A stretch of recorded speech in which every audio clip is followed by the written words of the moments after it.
Je suis giga teubée. Bonjour internet, tu aimes quand il y a des catastrophes sur mon chantier? Oui. Moi pas, mais j'ai pas eu le choix. Dans cette vidéo, on va avoir un sacré problème, ou deux ou trois, mais je me décourage jamais, donc nous vaincrons les aléas des travaux. C'est notre projet. Au passage, je vais évidemment me disperser et me lancer dans de nouveaux projets. Assieds-toi, je te raconte tout. Mais juste avant, merci à MyHeritage qui sponsorise cette vidéo. En toute transparence, je m'étais pas connectée sur MyHeritage depuis la dernière collaboration il y a 6 mois. Là, je me reconnecte et en 6 mois d'absence, ils ont trouvé 461 nouveaux matchs. Pardon. Donc je vais explorer tout ça. Apparemment, la plateforme a retrouvé tout le côté maternel de mes ancêtres. Le côté paternel était déjà complet sur 10 générations, mais là, ils ont retrouvé le côté de ma maman sur 6 générations. Enchantée, Marie-Agnès. Apparemment, vous êtes mon arrière-arrière-arrière-grand-mère. T'entends ça, Loulou? On a retrouvé ton arrière-arrière-arrière-arrière-grand-mère. MyHeritage, c'est une plateforme en ligne qui peut t'aider à retrouver ton histoire, tes ancêtres, tes origines et parfois même des membres éloignés de ta famille que tu aurais perdu de vue, genre des cousins éloignés. Quand tu t'inscris, tu donnes ton nom, celui de tes parents et idéalement celui de tes grands-parents, et à partir de là, MyHeritage a une tonne d'outils qui va permettre de reconstituer ton arbre généalogique. Des actes de mariage, des actes de naissance, des registres de la commune, de l'armée, des registres nationaux, des coupures de journaux et un tas de documents tous très variés. Ici par exemple, ils ont retrouvé la trace de mon arrière-grand-père grâce au registre des passagers d'un navire qui a voyagé de New York jusqu'en Angleterre en 1929. De mon côté, comme je t'ai dit, j'ai pu découvrir mon arbre généalogique sur 10 générations. On dit tous bonjour à Pétronie, mon arrière-arrière-arrière-arrière-arrière-arrière-arrière-arrière-arrière-grand-mère. Bonjour Pétronie. On peut aussi ajouter des informations soi-même, comme par exemple Pipoun, mon seul héritier, descendant légitime de Dame Pétronie. On peut aussi retrouver des images, alors parfois ce sont des visages et parfois ce sont des documents avec de charmantes calligraphies à l'ancienne. L'écriture est tellement jolie qu'on oublierait presque que c'est l'acte de décès d'un de mes ancêtres.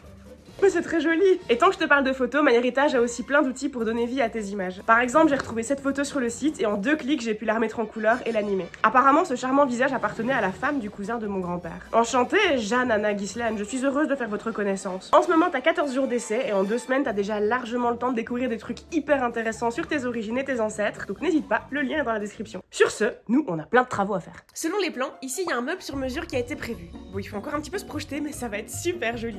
La société qui va fabriquer ce meuble doit arriver d'ici 3 semaines pour prendre les mesures, donc il y a urgence, il faut absolument que je termine ce mur. Et donc en toute logique, je vais avancer sur autre chose. Oui, voilà, j'avais envie d'avancer sur le mur avec du carrelage. Alors ce carrelage était déjà très beau, mais il est encore tout cracra, tout plein de colle à carrelage, donc déjà il faut le nettoyer. Et puis ensuite il faut que je vide tous les joints de l'excédent de colle à carrelage pour pouvoir mettre de la vraie pâte à joint entre les carrelages. Ça fait beaucoup de fois le mot carrelage dans la même phrase. Techniquement, il existe un outil exprès fait pour, une espèce de lame que t'es supposé passer entre les carrelages pour retirer l'excédent. Mais moi mes carrelages ils sont posés tellement proches les uns des autres que la lame est un petit peu épaisse, c'est pas très pratique, franchement c'est pas glorieux. Donc j'essaye avec différents outils, notamment un cutter. Ouais, le cutter ça marche pas trop mal. Je tâtonne un petit peu, je cherche la bonne méthode, mais visiblement ça va me demander beaucoup de patience. Ça va être très long. Mais j'ai peut-être trouvé une astuce, parce que cette éponge, qui normalement elle sert à récurer les casseroles, semble bien fonctionner. Le problème c'est qu'elle est très épaisse. Et donc elle rentre pas dans les trous, donc je vais peut-être la découper. Je sais même pas comment m'est venue l'idée de tester avec l'éponge à récurer de ma cuisine, mais franchement ça marche pas mal. En la détruisant, il y a peut-être moyen qu'on y arrive. Maintenant je peux l'utiliser comme un petit gant de toilette, et aussi comme elle est plus fine, je peux peut-être la passer un peu au mur. Ouais voilà, comme ça sera top. J'ai trouvé l'outil parfait je crois. Alors c'est un bon outil, mais j'ai pas dit que ça allait être rapide pour autant. La patience va quand même être de mise. Ça va être long. Très long. Très long. Du coup, c'est un petit peu tard pour la prendre, mais info utile, quand on pose du carrelage, il vaut mieux vraiment bien vider les joints entre les carrelages tant que la colle est encore fraîche. Parce qu'une fois qu'elle aura séché, ça va être long et compliqué. Écoute, t'as pas l'impression que t'es dans le chemin, là? Non, pas du tout, pas du tout. D'accord, écoute, ça va où tu veux. C'est toi le roi, tu fais ce que tu veux. Et je n'ai qu'à me démerder. Bref, une après-midi entière n'a pas suffi, donc on va continuer le lendemain. The next day.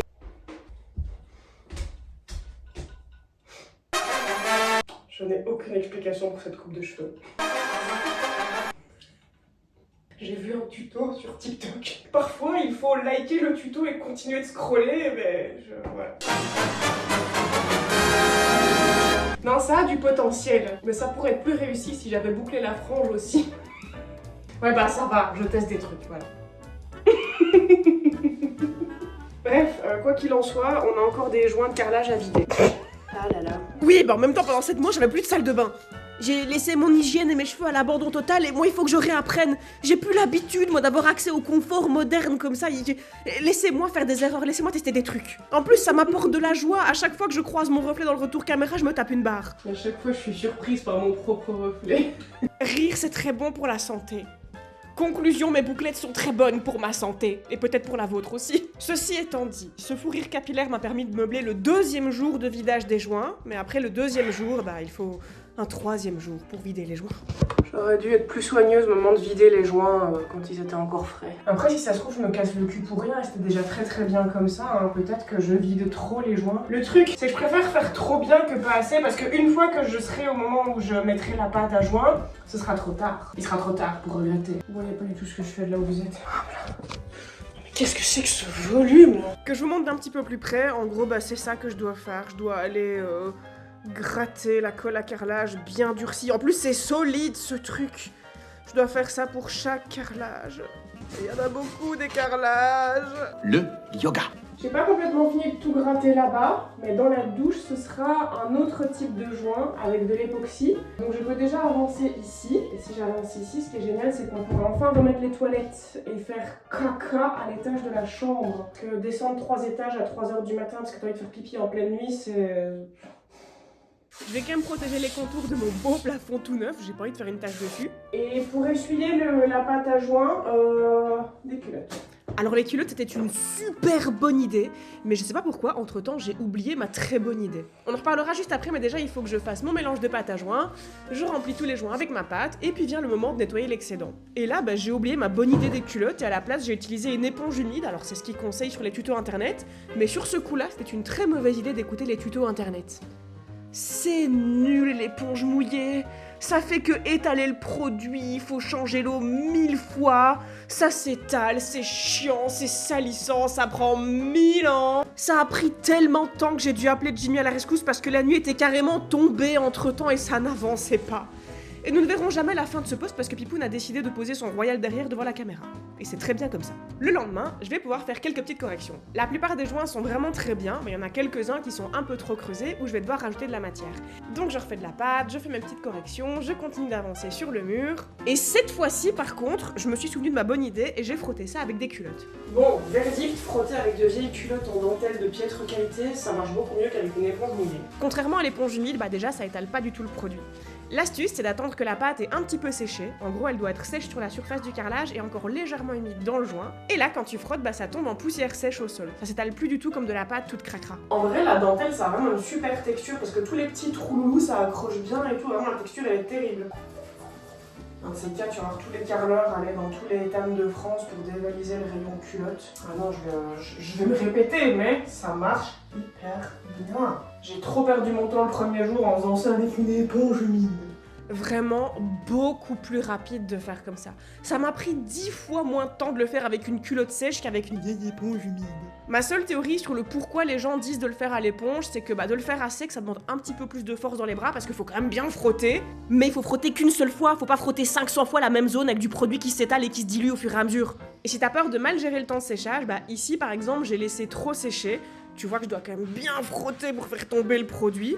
Et dans ces cas-là, pas de panique, il suffit juste de prendre une éponge humide, qui cette fois-ci va être utile pour réhumidifier la surface, j'attends que ça ait un tout petit peu séché, et puis je frotte l'excédent avec une culotte sèche. Les joints, c'est fini, enfin il restera quand même la zone de la douche, mais pour ça il faut déjà que je termine de poser le carrelage, et puis que je reçoive ma pâte à l'époxy. Mais d'ici là, on va pouvoir pas avancer sur le mur, bien sûr que non. Branchons cette prise à la place, c'est pas du tout la priorité. Alors problématique numéro 1, mon mur est trop épais par rapport à la profondeur des griffes de mon boîtier. Bon, je vais déjà devoir scier ceci et ceci pour l'épaisseur, parce que sinon les petites pattes ici ne passent pas. Donc j'ai pris ma petite scie vibrante et j'ai fait ding ding pour créer une encoche en espérant que maintenant les griffes de mon boîtier puissent se mettre correctement. Maintenant ceci, ça devrait le faire. Quelques petites modifs sur le boîtier et puis je peux commencer à raccorder tout ça. Je coupe une section de câble, j'extrais les fils et je vais d'abord commencer par raccorder les deux prises entre elles. Jusque là rien de bien compliqué, on a déjà fait ça plein de fois. Je branche le tout au câble qui sort du mur, sauf que quand je veux fixer le tout, bah les vis n'arrivent pas à atteindre le pas de vis du boîtier. Il est trop loin, et donc pour le rapprocher, je dois encore agrandir l'encoche. Je dois m'y reprendre à plusieurs fois, à chaque fois ça suffit pas, j'ai l'impression qu'elles sont vraiment très courtes ces vis. Je sais pas pourquoi j'aime autant l'électricité alors qu'à chaque fois c'est galère. C'est tellement galère que j'en ôte mes lunettes. Ça y est, je suis devenue mon père, j'enlève mes lunettes quand je dois chipoter sur un petit truc tout précis. Mais qui a fait des vis aussi courtes? Est-ce que t'avais un complexe sur ton zip? Ah! Mais qui a designé cette daube? Par pitié, qu'est-ce que c'est que cette vis de mes couilles? Excusez ma grossièreté, mais elles sont vraiment très courtes ces vis. Elles auraient pu en faire plusieurs centimètres, il y a totalement la place dans le boîtier. Mais non, on va faire des vis de 2 mm pour économiser 3 grammes de laiton. Je vais une durée. En vrai, je crois que c'est le destin qui me dit que j'aurais mieux fait d'avancer sur mon mur. Ça aurait été plus utile. Si maintenant l'électricité de cette prise ne marche pas, ça m'énerve. Alors je vous le donne en mille, l'électricité elle fonctionne. Mais le simple fait d'avoir enfoncé un truc dans cette prise a désencoché la mini-vis de son pas de vis. Oh non. Oh non. Oh, sa grand-mère. Laisse tes ancêtres en dehors de ça, Aline, ils y sont pour rien. Bref, je recommence encore, et cette fois-ci, c'est la bonne. Je teste quand même plusieurs fois pour être sûr que cette fois-ci les vis tiennent bien à leur place, qu'il n'y a rien qui saute, voilà, ça tient, c'est chouette.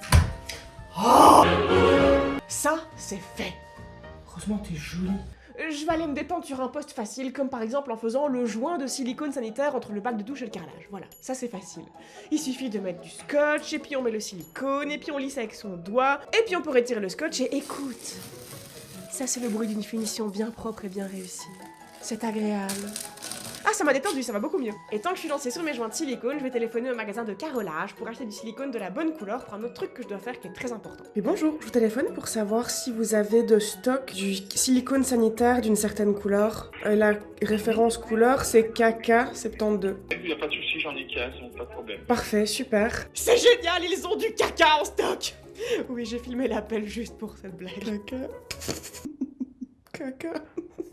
Bon, du coup, j'ai été acheter mon KK72 et je vais pouvoir finir les joints entre le carrelage et le plafond. En gros, sur ce genre de jonction, si je mets de la pâte à joint classique, ce sera trop rigide et ça peut se craqueler à la moindre vibration de la maison. C'est pour ça qu'on a inventé du silicone sanitaire de la même couleur que la pâte à joint. Ça fait le même taf que la pâte à joint, c'est assorti donc on voit pas la différence, mais surtout, c'est souple donc ça absorbe les vibrations entre le mur et le plafond sans se craqueler. Et alors tant que c'est pas parfaitement sec, on voit la différence de couleur, mais quand tout sera bien sec, ce sera invisible. Pour la jonction avec la poutre, je vais essayer de faire super attention au moment de poser le scotch parce que c'est ça qui va vraiment définir si ce sera propre ou pas. On zébardi mon biggie. Si c'est raté, j'arracherai tout, je recommencerai jusqu'à être satisfaite, mais autant m'appliquer dès le premier essai. Pas mal du tout. Bon bah apparemment il n'y aura pas besoin d'arracher cette fois-ci. Ensuite je dois faire la jonction avec le sol, pareil, c'est pour créer une jonction souple entre chaque surface pour éviter que ça se craquelle à la moindre vibration. J'ai fini la jonction avec le plafond et puis regardez ces pipounes. Je suis super contente de voir qu'il aime vraiment bien le cache radiateur que j'ai fabriqué exprès pour lui. Et tant que je suis sur les digressions hors sujet, regarde la magnifique lumière qu'on a tous les jours en fin d'après-midi. Tu crois que c'est le soleil mais pas du tout.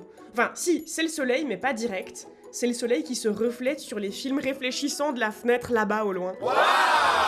Bref, revenons sur les travaux. Pour faire de la pâte à joint, je fais mon mélange avec vraiment très peu d'eau. Le but c'est que ça fasse une espèce de pâte un peu gluante comme ça. À chaque fois que j'ai fait ma pâte à joint trop liquide, je trouvais ça super chiant à appliquer, ça tenait pas bien sur la spatule, ça coulait sur le mur. Alors que quand la pâte à joint est moins diluée, bah déjà je trouve ça beaucoup plus facile à appliquer, ça tient bien sur la spatule. Et puis aussi c'est plus vite sec pour le moment où tu dois essuyer l'excédent, comme ça tu dois pas attendre entre les deux étapes. En fin de journée, je me chauffe à continuer un petit peu le carrelage dans la douche. Je me répète, hein, mais vraiment, qu'est-ce que c'est long de poser du carrelage en chevron. C'est joli, hein, mais le temps que ça prend, c'est loin d'être fini. Il faudra encore de nombreuses journées avant de venir à bout de ce carrelage.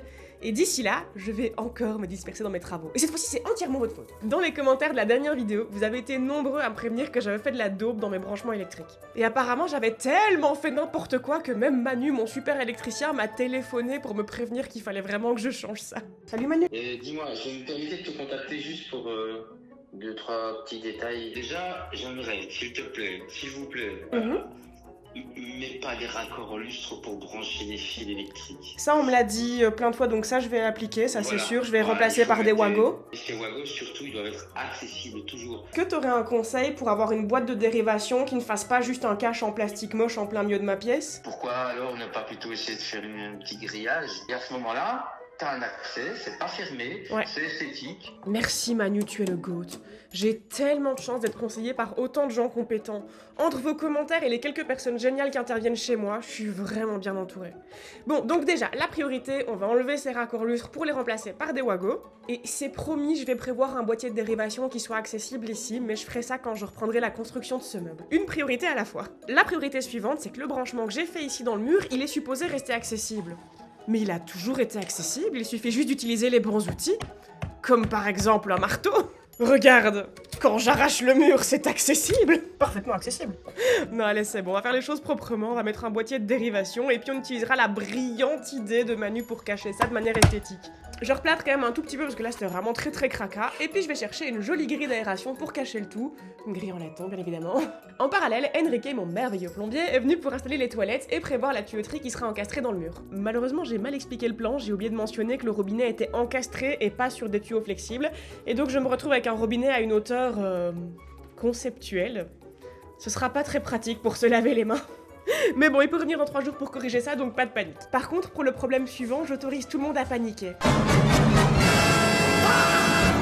J'ai foiré le carrelage autour des toilettes. Je pourrais pleurer, mais ça résoudra pas mon problème, donc je vais plutôt me remonter les manches. Ah là là là là. Je coupe l'arrivée d'eau, je vide la chasse. C'est bien, je peux me consoler en me disant comment la chasse fonctionne, c'est super. Génial. Ah là là. Encore une belle journée pour plonger ma main dans les toilettes. Cela dit, ça me donnait un prétexte pour écouter un autre de vos conseils en commentaire. Regardez. Je possède un aspirateur de chantier. Revenez, revenez. Revenez parmi nous que je puisse vous montrer. Sur ce genre d'aspirateur, si je retire le filtre et le sac, techniquement je peux aspirer de l'eau avec. Oui, mais c'est bien, ça me donne l'occasion d'essayer des trucs.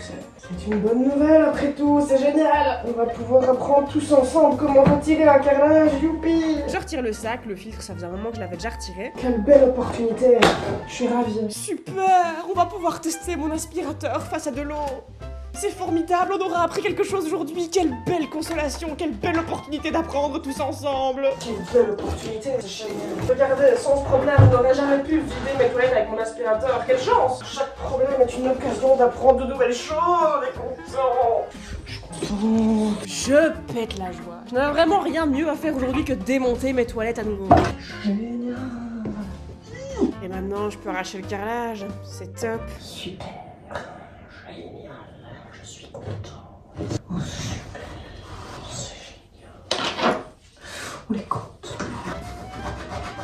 Bon, au cas où c'était utile de le préciser, c'est hors de question que je laisse un trou au-dessus de mes chiottes, donc le projet c'est d'arracher les 2 carrelages trop courts et de les remplacer par des carrelages à la bonne dimension. Pour retirer les carrelages proprement, apparemment je dois commencer par arracher les joints. Ça tombe bien, j'ai fini de les poser il y a 2 jours. Ensuite, apparemment on est juste supposé tapoter sur le bord du carrelage et il est supposé sauter. Alors pour le premier carrelage ça s'est très bien passé, j'ai pas trop eu d'incidents. Youpi. Par contre, pour le deuxième carrelage, j'ai gratté, j'ai tapé, je me suis esquinté, j'ai sué, ça a duré des heures et je n'arrivais pas à le retirer, j'en pouvais plus. Au bout d'un moment, j'ai même fini par me dire tant pis, je vais péter le carrelage petit à petit parce que je n'arrivais à rien. La seule consolation, c'est de me dire que youpi, mes carrelages sont vraiment bien fixés au mur. Ça me fait une belle jambe. N'arrivant à rien, j'ai fini par appeler Ginny à la rescousse parce que ça faisait 3 heures à ce stade et j'arrivais pas à retirer ce foutu carrelage. Il a essayé avec des outils électriques, il a essayé de taper, de gratter, enfin même lui il a galéré. Et finalement c'est en pétant le carrelage complètement qu'il a fini par sauter. La couche de Jacobord derrière elle a pris cher, elle est explosée donc je vais devoir remplacer cette couche également. Je découpe proprement pour retirer la couche de Jacobord, je gratte la colle et puis je vais choper une vieille chute de Jacobord pour y découper un nouveau morceau. Normalement le plus difficile est fait, Le plus périlleux c'était clairement d'arracher un carrelage sans péter les carrelages autour. Par contre, je viens de me rendre compte d'un truc. Il y avait une erreur dans le carrelage à cet endroit-là. Et c'est seulement maintenant que je l'ai arraché que je m'en rends compte. Ben oui. J'ai mis le carrelage dans ce sens-là, alors qu'en réalité, pour respecter le motif, il aurait dû être dans l'autre sens avec un tout petit triangle de raccord juste ici. Je ne suis pas encore assez calmée de ma déception pour me dire que c'était une bonne nouvelle de devoir tout recommencer, mais dans le fond... Reposez-moi la question demain et je vous dirai que c'est une bonne nouvelle. D'ici à demain, on va déjà attendre que la colle sèche complètement, et puis je vais profiter du temps qui me reste pour finir le joint dans le haut du mur. The next Le lendemain, est-ce que je vais... Réponse A, remplacer les carrelages des toilettes. Réponse B, avancer sur le mur puisque c'est la priorité du moment. Réponse C, me disperser encore plus dans mes travaux. Ou bien réponse D. La réponse D. Bien joué, tu as effectivement deviné que je vais encore me disperser dans mes travaux. Et ma nouvelle lubie du moment, c'est de fabriquer une porte. Je sais pas si vous vous souvenez de cette porte. Elle était tout en haut. Il y a fort longtemps, c'était la porte qui faisait la jonction entre le couloir et la salle de bain avant qu'on ne condamne complètement cette porte pour la transformer en douche. Elle nous a servi de petit pont pour faire passer la brouette quand on a vidé la cour. Brave porte qui a servi de petit pont. MDK. En fait, elle est trop grande pour la porte en haut, ce qui veut dire que si je la recoupe, que je la pense, que je la restaure, boum, ça me fait une porte. Ça va être du boulot. Ah non, c'est pas du boulot, c'est du sapin. Vous savez, c'est très important de rire. Ça apporte tellement de bienfaits à la santé. Bon, c'est bon, je me tais. Le projet, c'est de la démonter complètement, toute la restaurer, et puis la remonter quand on va recouper à la bonne taille. Je vais faire quick. Dans ma tête, c'est très clair. L'idée de détruire me met en joie. Bon, cela dit, j'ai visiblement sous-estimé la puissance des clous qui tiennent les panneaux de cette porte. Sinon, je peux aussi racheter une nouvelle porte. Oui, bien sûr, c'est mon genre peut-être. On sait tous qu'il faudra plus que quelques clous récalcitrants pour me décourager. Et pour me forcer à dépenser mon argent. Moi, ça me gêne pas si je suis radin. En plus, c'est rigolo de faire ça, j'aime bien. Ça fait plein de bruit rigolo, écoute, on dirait de la ASMR.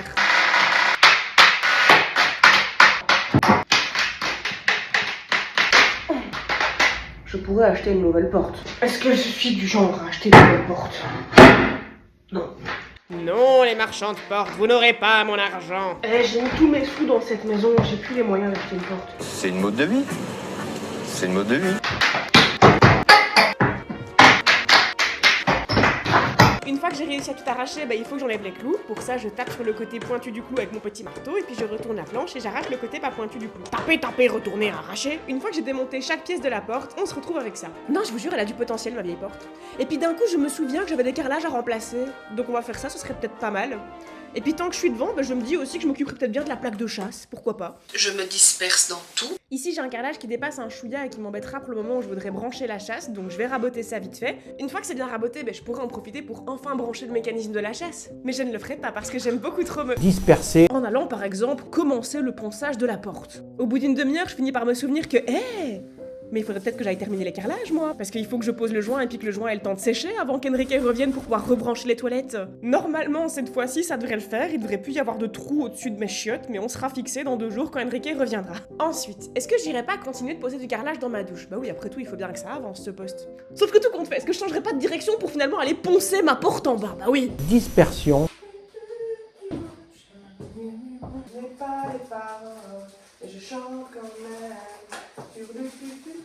Je me rends compte que si je dois poncer toute la porte, ça va quand même faire vachement beaucoup de poussière. Et alors, c'est pas que la maison soit propre, mais si je peux éviter de la rendre encore plus cracra, je vais mettre une bâche, ça limitera au moins la pièce où il y a de la poussière. Je ne suis pas très à l'aise. Foutue phobie des échelles. Une fois que j'ai protégé mon rez-de-chaussée et mes poumons, très important, vous me le rappelez tout le temps et j'arrête pas d'oublier, mais cette fois-ci j'ai fait attention.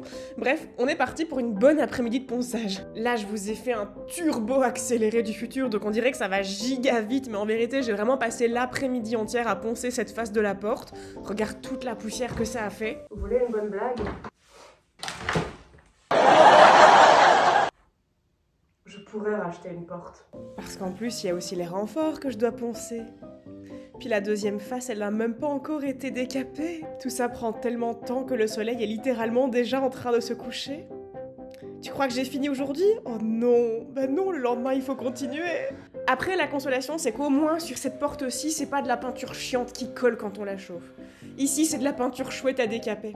Et en plus, une fois que les copeaux ont bien refroidi, ils craquent sous les pieds. Écoute ça!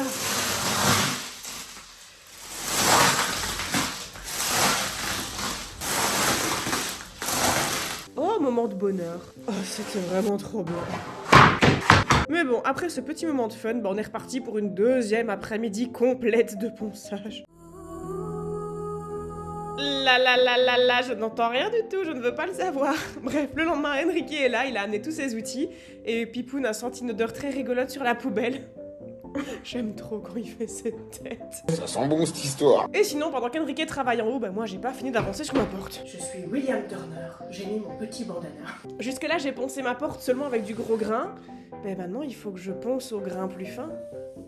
À la main pour avoir un rendu parfait. Bah oui, j'ai vraiment que ça à faire de mes après-midi. Je pourrais acheter une nouvelle porte. Non, ça n'existe pas les nouvelles portes, je ne veux pas le savoir.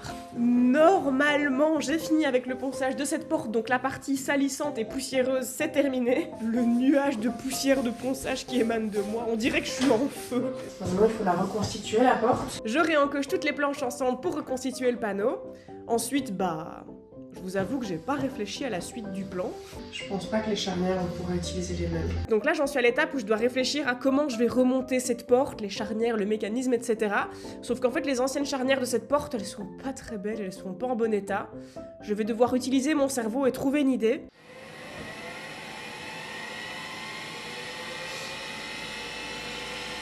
Je suis pas en train de rien faire, je suis en train de réfléchir.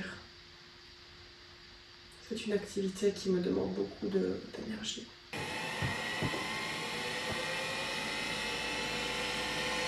Bon écoutez, je pense que je vois plus ou moins ce que je dois faire. On va déjà commencer par les parties dont je suis sûre. Déjà la porte elle est trop grande, il faut que je recoupe toutes les pièces, donc on va commencer par recouper les renforts. Je vais d'abord tester, voir si ma lame est assez profonde. Bon apparemment ma scie à onglet suffira pour couper les renforts, donc quick. Ce qui tombe bien quand je recoupe ces renforts, c'est que avant il y avait les charnières qui étaient dessus, et donc il y a tous les trous de vis et une partie qui est un petit peu abîmée. En raccourcissant les renforts, cette partie-là elle dégage. On repart sur des bonnes bases. Ensuite, tous ces morceaux étaient biseautés, et là où j'ai coupé, forcément il n'y a plus de biseau. Donc je vais essayer de recréer un biseau, et je vais faire ça à la ponceuse. Moi qui pensais que j'en avais fini avec la poussière. Donc j'ai mis un disque de très gros grain sur ma ponceuse circulaire, et je suis super satisfaite du résultat, c'est très propre. Maintenant que mes renforts sont prêts, je vais les fixer au panneau de la porte avec de la colle à bois. En fait, ce sont les renforts qui vont maintenir toutes les planches ensemble pour former le panneau. Et alors oui, j'ai pas encore recoupé le panneau à la bonne taille, mais en fait c'est parce que j'ai peur si je coupe les pièces avant de les fixer ensemble, au moment de les fixer, peut-être que les mesures elles vont un petit peu bouger, et ça j'ai pas envie. Moi je veux que mes mesures elles soient impeccables, donc d'abord on fixe et ensuite on recoupe quand il y aura plus rien qui pourra bouger. C'est bien serré de ton côté? Et maintenant il n'y a plus qu'à attendre que ça sèche. D'ici là, de grandes choses ont eu lieu dans la salle de bain. Déjà, les tuyaux sont désormais à la bonne hauteur. Ensuite, les toilettes sont revenues! Et cette fois-ci, il n'y a pas de trou. Alors oui, sinon le joint d'acrylique est affreux, mais on arrangera ça plus tard, une chose à la fois. Déjà, si je veux des toilettes fonctionnelles, je dois installer la plaque de chasse. Pour ça, il faut que je recoupe les tiges en plastique. En fait, c'est la seule partie un tout petit peu compliquée quand il s'agit d'installer une plaque de chasse. Trouver la bonne distance pour les tiges. Si elles sont trop courtes, ta chasse va bâiller un petit peu. Et si elles sont trop longues, la chasse va se tirer sans même que tu appuies sur le bouton. Donc là, par exemple, c'est un peu trop long, il faut que je recoupe un peu plus. Je chipote un petit peu sur les réglages jusqu'à ce que les tiges soient ajustées au poil de fesses. Et puis ça, c'est une bonne chose de faite. On a enfin des toilettes. Maintenant que la tuyauterie dans ce mur est prête, on pourrait refermer ce mur puisque c'est plutôt urgent. Ou alors on pourrait aller s'occuper de la porte en bas, qui n'est pas du tout une priorité, mais que j'ai très envie de continuer. Maintenant que toutes les pièces tiennent bien ensemble et qu'il n'y a plus rien qui peut bouger, je vais pouvoir la recouper à la bonne taille. Et oui, effectivement, je n'ai pas encore fixé le troisième renfort. J'avais juste besoin de 2 renforts minimum pour être sûr que rien ne bouge, et le troisième, je m'en occuperai un jour, peut-être, quand ça me chantera. Je n'avance peut-être pas dans le bon ordre, mais au moins j'avance. Maintenant, la porte est aux bonnes dimensions, c'est déjà ça de fait. Et maintenant, je vais encore changer de poste. Bouge de là la porte, j'ai besoin de place. Je dois couper une planche de MDF pour avancer sur le mur en haut. Oui, ça y est, je me décide enfin à le faire. Ma mission du jour, c'est que je dois bien encastrer le mitigeur à la bonne profondeur dans le mur. Le mitigeur, c'est ce machin-là, en gros, c'est le truc qui mélange l'eau chaude et l'eau froide quand tu allumes ton robinet. Et oui, je sais.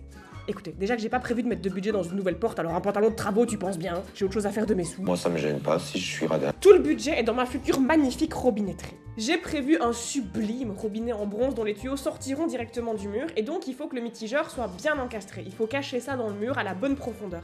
Et là, il faut vraiment que je sois précise. Et donc le projet ici, c'est de fixer une plaque de MDF à la bonne profondeur, et ensuite de fixer le mitigeur sur cette plaque de MDF à la bonne profondeur. Sauf que malheureusement... Je me disperse dans tout. Donc on va revenir sur le projet de la porte. Je me dis que tout compte fait, serait quand même pas mal de coller le troisième renfort. Non, en vérité, si je suis descendue, c'est surtout pour couper tous les morceaux de bois dont j'ai besoin pour continuer à avancer sur le mur. Maintenant que le mitigeur est encastré à la bonne profondeur, je suis enfin prête pour refermer cette deuxième face du mur. Il faut que je mette un maximum de renfort pour le moment où je pourrai enfin fixer mes plaques de MDF. Déjà, plus de renfort, c'est plus de solidité, et on n'est jamais contre plus de solidité. Ensuite, il faudra bien que je puisse visser mes plaques dans quelque chose de solide et de concret. Bref, je découpe plein de bouts de bois, et je fais tout un quadrillage dans mon mur pour le rendre le plus solide possible. Hey, ça c'est fait. C'est du solide. C'est du solide. Il faudra que je passe au magasin pour acheter des plaques, et pour ce soir il me reste encore un petit peu de temps, donc je vais m'occuper d'arracher ce très laid joint en silicone. J'ai sorti mon tout petit scalpel et mon immense patience. Je dois vraiment être délicate et faire ça avec soin, parce qu'il est hors de question que je griffe mon superbe carrelage tout neuf. The next day. Ça y est, j'ai de nouveau oublié que la priorité c'était le mur. Oh Loulou, regarde Loulou la belle porte. Regardez ces pipounes. Waouh! Il est très joli. Le plus gentil de tous les colibris, le plus beau de tous les escabeaux, le plus intelligent de tous les paravents. Qu'est-ce que t'en penses, mon petit cœur? Rien à foutre. Petit cœur, on a rien à péter. Petit cœur n'a jamais aimé les portes. Il aime pas du tout quand elles sont fermées. Mais moi, il faut bien que j'avance sur mon projet, et l'étape suivante, c'est de traiter la porte avec un produit qui va protéger le bois et le teindre à la fois. On commence à avoir l'habitude, le Rubio. Le bol du sacrifice et la cuillère de la damnation éternelle. Qu'est-ce qu'on a dans les vieux bouts de tissu aujourd'hui? Un morceau de pantalon troué. J'avais un café. Où est passé mon café? On a vu mon café. Oh, mais pourquoi j'ai laissé mon café en haut? Oh non. Oh non. Ah, désespoir. As-tu vu mon café? Mon café se trouve quelque part dans tout ce bazar. Le vois-tu? Bien joué! Oh non, il est là. Formidable.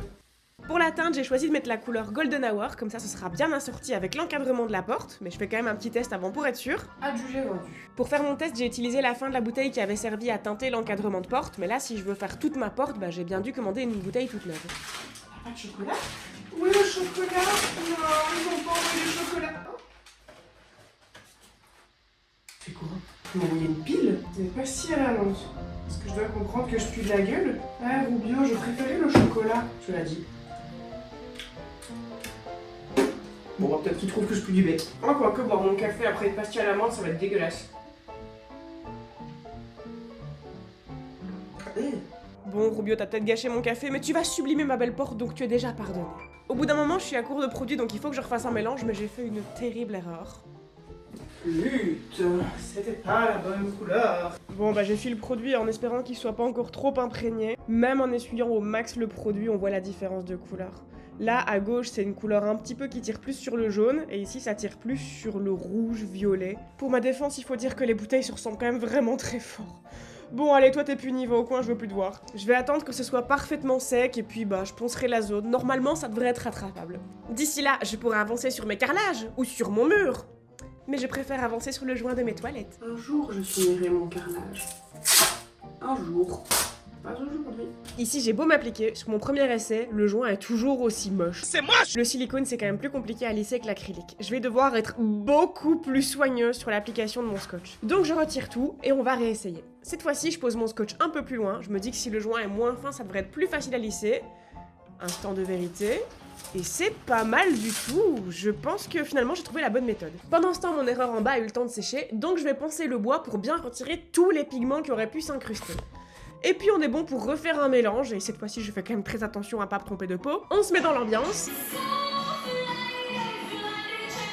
Honnêtement, je ne comprends pas pourquoi Danse avec les stars ne m'a jamais contacté.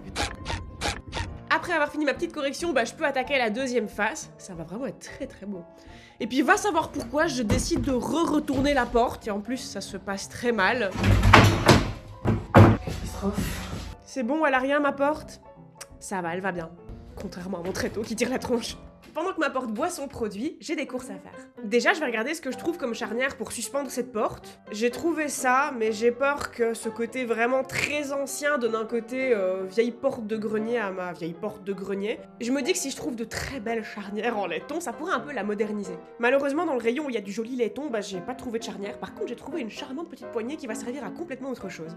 Bref, à la base, si j'étais venue au magasin, c'était surtout pour acheter les plaques dont j'ai besoin pour refermer le mur. J'entends le tableau de bord de ma brave vieille voiture qui craque sous le poids des plaques. Je ne suis pas fan du bruit que fait mon tableau de bord sous le poids de ces plaques. Oi, oi, oi, oi, oi, oi. Tiens bon, ma brave vieille charrette, on est presque à la maison. Résiste. Une fois à la maison, puisque c'est vraiment le dernier truc sur la liste de mes priorités, j'ai envie d'installer ma très jolie petite poignée que je viens d'acheter. En gros, quand j'avais fabriqué ce coffrage, j'avais prévu une petite trappe d'accès au cas où il y avait le moindre problème de plomberie, mais la trappe elle est vraiment pas facile à ouvrir. Et donc maintenant que j'ai une jolie petite poignée, ce sera beaucoup plus facile à ouvrir. En plus, elle est très jolie, cette petite poignée. Ensuite, avant de refermer le mur, apparemment, il faut que je fixe l'évacuation d'eau dans le mur pour qu'elle ne bouge surtout pas. Pour ça, on m'a conseillé d'acheter ce bidule, une espèce de ruban métallique rigide. Faudra bien qu'on se débrouille. Bon, comment vais-je m'y prendre? Je sais pas. J'ai jamais été très à l'aise avec tout ce qui concerne la plomberie. Oui, mais à l'impro, il n'y a pas le choix. Comment est-ce que j'ouvre ce truc? Comment ça marche ce machin? Comme ça, simplement. J'ai besoin de quelle longueur? J'ai coupé ça, ce sera un bon début. Déjà, le début est difficile. Eh ben, ça promet. Ça va être chouette. Normalement, couper ce machin, c'était la partie facile de ce poste. Un bon début. Alors, soi-disant, avec ce truc, je suis supposée faire en sorte que le tuyau tienne bien à niveau dans le mur, mais je t'avoue, je sais pas trop comment, hein. Je sais pas, écoute, j'improvise. Quelle brillante idée, ça, d'improviser quand on fait de la plomberie! Désolée les gars, je l'ai toujours dit, la plomberie, c'est pas ma cam. C'est pas du tout comme si en cas de foirage, je risquais, je sais pas moi, un dégât des eaux dans ma salle de bain toute neuve! Écoutez, j'ai fait de mon mieux. Moi, on m'a dit, il faut que le tuyau, il soit immobile et il soit parfaitement à niveau. Alors, il est immobile et il est bien à niveau. Par contre, est-ce qu'il a été fixé dans les règles de l'art? Ça, je n'en sais rien. C'est moche, mais ça tient. Merci Pipoun, merci. C'est super parce que comme ça, moi, on voit pas ma nullité quand tu passes devant. Bon, bah écoutez, ça tient, c'est à niveau, qu'est-ce que je vous dise? Je suis modérément confiante, mais en même temps, j'ai respecté les consignes qu'on m'a données. Le tuyau est immobile et il est droit. Ça devrait aller. Normalement, maintenant, tout est prêt pour que je puisse enfin refermer le mur. Je vais le refermer avec des plaques d'OSB de 18 mm d'épaisseur pour la solidité, histoire de pouvoir quand même fixer des meubles et un miroir dans le mur avec un minimum d'épaisseur pour y planter des bonnes vis. Et alors là, comme j'ai que 2 tréteaux, au moment où je vais couper ma plaque, elle risque de se fracasser par terre, alors du coup, j'essaie d'improviser un truc avec mon échelle repliée pour soutenir son poids. Radin. Oui, je rachèterai des tréteaux, mais bon, là pour aujourd'hui, j'ai d'autres choses à faire. Je monte la plaque, je l'enfonce bien dans son encoche, comme ça je peux prendre l'empreinte de là où va venir le tuyau, parce que maintenant il faut que je perce un trou. Enrique m'a encore prêté ses cloches. Merci, parce que ça m'aurait vraiment cassé les pieds de devoir acheter des cloches pour m'en servir maximum une fois par an. Par contre, un truc dans lequel je devrais peut-être investir des sous, ce serait une perceuse neuve. Parce que bon, ma vieille perceuse qui a 30 ans et qui fonctionne une fois sur 2 quand on l'encourage beaucoup, bon... Allez, la perceuse miraculeuse, moi je crois toujours en toi. Je suis sûre que tu vas tous nous impressionner. J'ai confiance en tes capacités. Tu es une super perceuse et tu mérites la gloire. Prouve-nous que tu es géniale. Cela dit, quand on la tient dans le bon angle et qu'on l'encourage, elle fonctionne. C'est génial, c'est toi la meilleure. Brave bête. Quand je dis qu'elle a 30 ans, cette vieille perceuse, si ça se trouve, c'est même plus que ça, hein. Ça se trouve, elle a même 40 ans. Elle a appartenu à mon grand-père, cette vieille machine. Et elle fait toujours le taf. Regarde le trou de la première plaque, il est impeccable. On peut passer à la plaque suivante. Donc déjà, l'étape 1, c'est de la couper à la bonne largeur. Maintenant, il faut remonter la plaque. Être étage plus haut. Et une fois que j'ai monté la plaque, bah, je suis pas au bout de mes efforts, hein. Parce qu'ici, le petit morceau que je dois recouper, je pourrais pas le faire à la cloche. Pour utiliser une cloche, il faut que je puisse planter la mèche au centre du cercle, et ici, j'ai pas de centre du cercle. Donc il va falloir le faire à la main, avec une lime et de la patience. Ouais, on n'oublie pas, c'est un privilège de pouvoir rénover soi-même sa maison. On n'oublie pas que c'est génial d'avoir 2 bras pour réaliser des projets. Oh, quelle chance d'avoir un toit au-dessus de la tête. Quelle joie immense de ne pas avoir mal à la tête en ce moment, et de ne pas avoir le nez bouché, et de ne pas avoir mal au ventre. En plus, ça travaille les biceps. Je vous jure, tout est une question de point de vue. Finalement, m'esquinter pendant 2 heures pour faire un tout petit bout de trou, c'est une bonne chose. Quelle chance d'être en vie pour ressentir des courbatures dans les bras. Et j'ai tellement de chance que je vais pouvoir continuer parce que mon trou n'est pas encore assez grand. What a wonderful world. Non, en vrai, je suis sérieuse. C'est trop bien d'avoir mal nulle part. Et l'autre truc qui est trop bien, c'est que mon trou est enfin à la bonne taille. Ok, je déclare que c'est ok. Maintenant, je dois aussi percer les trous pour les tuyaux du robinet, donc je prends toutes mes mesures. La perceuse est un peu capricieuse, je dois mettre le câble par-dessus mon épaule pour qu'elle veuille bien fonctionner, mais on finit par s'en sortir. Je dois quand même poncer un tout petit peu les trous pour les agrandir, histoire de pouvoir passer la plaque sans que ça n'applique la moindre force sur les tuyaux. Et puis avant d'aller plus loin, je vais quand même vérifier que tout s'ajuste à la perfection avec le futur robinet, parce que là vraiment c'est très important. Je suis mitigée au sujet du mitigeur. Blague à part, j'ai bien fait d'être mitigée parce que j'ai un petit souci d'alignement. C'est pas parfait. Je vais tout démonter et tout recommencer. Bon, toi et moi, on a des comptes à régler. C'est vraiment du chipotage, hein. Là je te parle vraiment de demi-millimètre d'ajustement, mais c'est super important parce qu'une fois qu'on aura tout refermé et qu'on aura posé le carrelage, ce sera trop tard pour ajuster quoi que ce soit. Et le robinet que j'ai acheté est beaucoup trop joli pour ne pas être bien droit par rapport au mur. Bon là, comme j'ai un petit peu adapté la position du mitigeur, bah je dois aussi adapter un petit peu la taille des trous. C'était pas mal de boulot, mais maintenant je peux dire en toute confiance que je suis convaincue que c'est parfaitement aligné. Eh ben c'était chiant, mais j'ai enfin réussi. Eh ben ça valait la peine d'être mitigée parce que maintenant mon mitigeur sera parfait. Formidable, merveilleux, c'était chiant, mais maintenant c'est fait. Et ben maintenant, plaque suivante. Normalement pour les plaques suivantes ça devrait être moins compliqué, maintenant qu'il n'y a plus de trous de plomberie tout précis à calculer. Mais je vous avoue que je commence à être vraiment fatiguée de devoir monter des plaques de 1000 tonnes à chaque fois. Donc cette fois-ci, je vais m'autoriser un caprice. Mon Sherpa, j'ai besoin d'un Sherpa. Voilà, j'avoue, c'était de la pure flemme. Je l'ai fait descendre juste pour qu'il me monte une plaque, le pauvre. Pour cette plaque-ci, je vais quand même devoir percer des trous. Mais comme c'est des petits trous, j'ai pas besoin de descendre pour utiliser les cloches. Je peux percer ça sur place et donc c'est plus facile pour définir l'emplacement des trous. Si la perceuse veut bien coopérer. On va y arriver. Alors ces trous, c'est pour faire passer les câbles pour les futurs luminaires. Les câbles, ça fait longtemps qu'on les avait prévus dans le mur, il n'y avait plus qu'à les passer au bon endroit. La dernière plaque, ce sera très clairement la plus facile. Déjà, il n'y a aucun trou à faire dessus. Et ensuite, vu à quel point elle est petite, elle sera beaucoup plus légère à monter au dernier étage. Et voilà. One day later. Je suis encore tombée sur un tuto en scrollant. Que quelqu'un me retire internet avant que je ne tombe sur un tuto crâne rasé. Bon, on va s'occuper du joint des toilettes. Jusqu'à présent, j'avais fait juste le dessus, mais maintenant, il faut que je fasse les côtés aussi. C'est pas ma faute, j'ai passé genre 8 mois avec les cheveux sales parce que j'avais pas de salle de bain et maintenant je sais pas.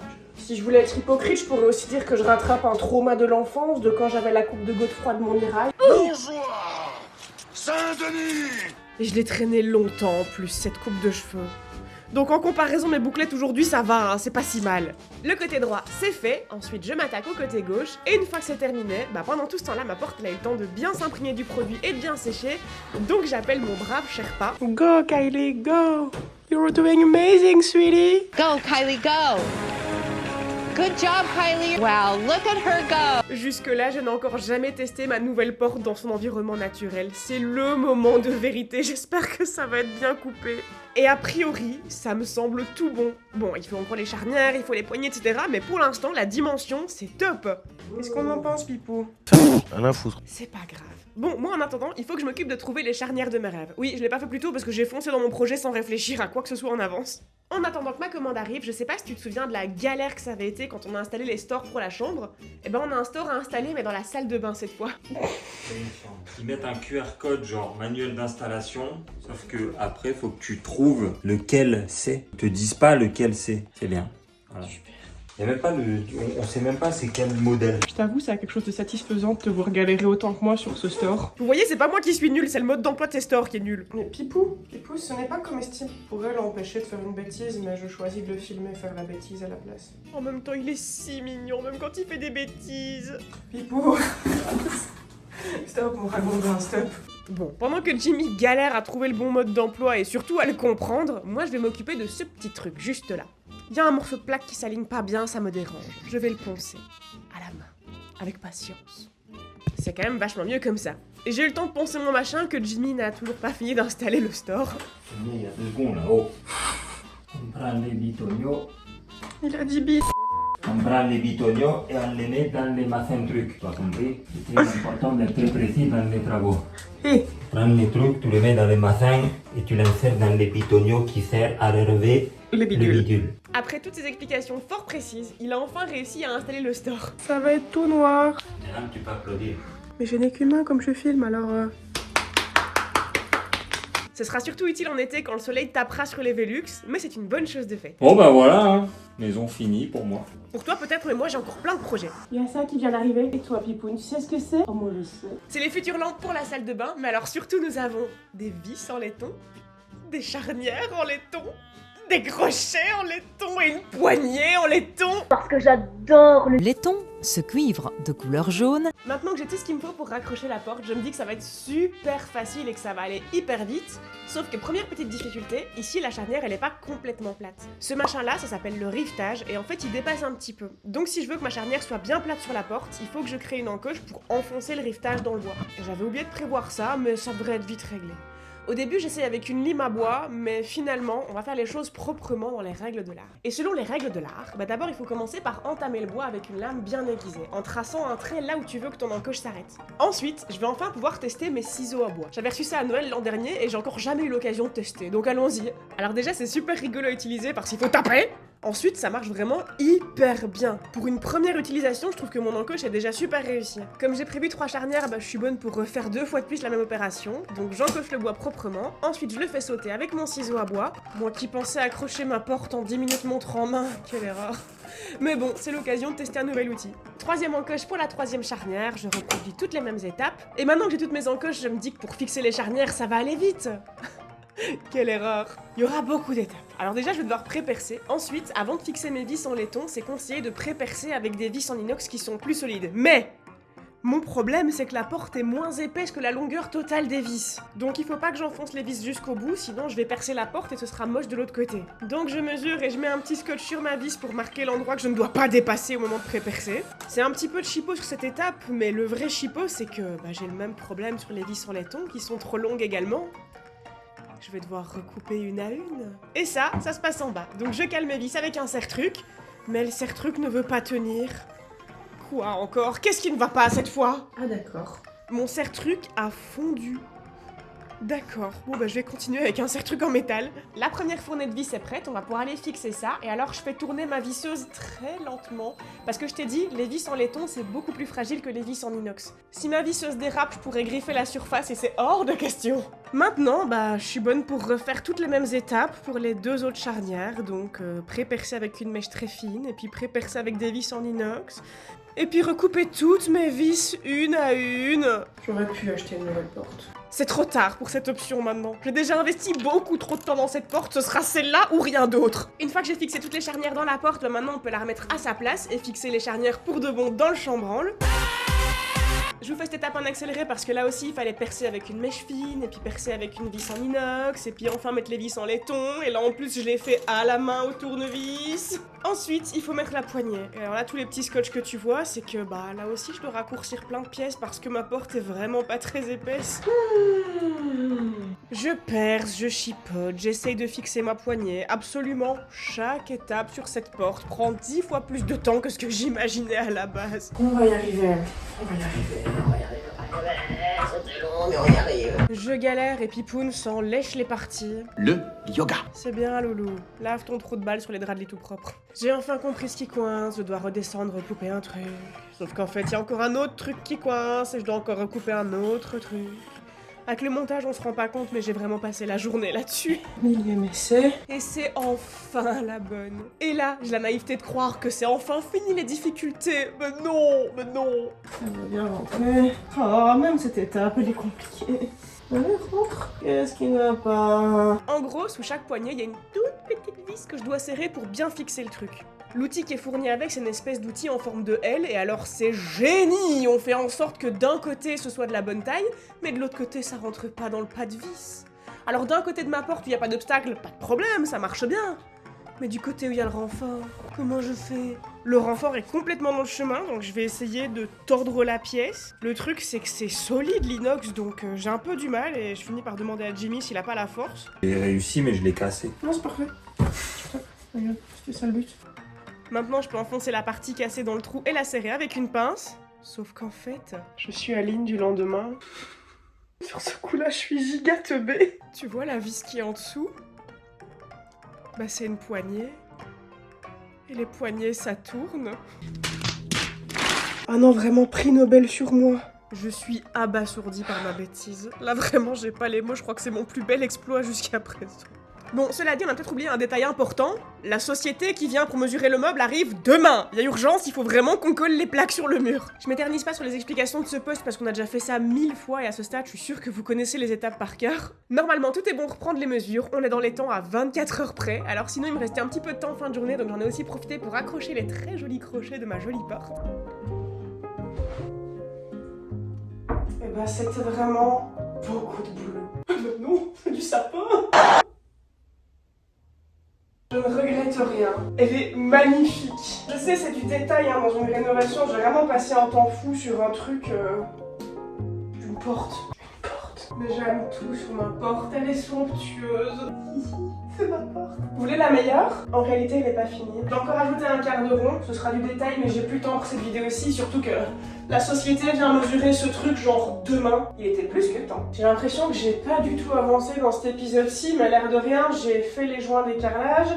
J'ai posé du carrelage dans la douche, j'ai fait toute une porte, j'ai fini ce mur, bah voilà, c'est tout. C'est tout? Oui, c'est tout. Ah non, j'ai mis les toilettes. Voilà. Sois plus indulgente avec toi-même, Aline, tac 2 bras, tu fais de ton mieux. En plus, dans cet épisode, j'ai aussi posé des prises, j'ai corrigé l'électricité, j'ai mis la plaque de chasse, j'ai changé des carrelages et j'ai même installé une petite poignée. L'air de rien, pour une fille qui n'a que 2 bras, j'avance très vite et dans le prochain épisode, on fera encore plein de chouettes choses. Merci à MyHéritage qui a sponsorisé cette vidéo. Alors, petit rappel, en ce moment, t'as 14 jours d'essai gratuit en cliquant sur mon lien en description, donc n'hésite pas, tu peux découvrir plein de trucs hyper intéressants sur ta famille. Tu serais vraiment un petit chat en chocolat si tu pensais à t'abonner et à activer la cloche. Si t'es déjà abonné, que t'as déjà activé la cloche, eh bien tu es déjà un petit chat en chocolat. Et moi, d'ici à la prochaine vidéo, je te fais des gros poutous.